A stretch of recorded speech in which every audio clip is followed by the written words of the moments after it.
తెలుగు పదానికి జన్మదినం, ఇది జానపదానికి జానపదం.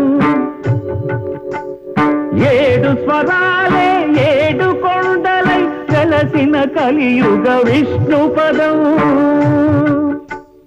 అన్నమయ్య జననం, ఇది అన్నమయ్య జననం, ఇది అన్నమయ్య జననం.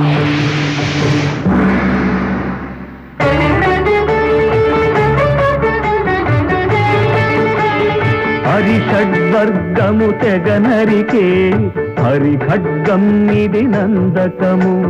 బ్రహ్మలోకమున బ్రహ్మా భారతి నాదాశీసులు పొందినదై. శివలోకమున చిద్విలా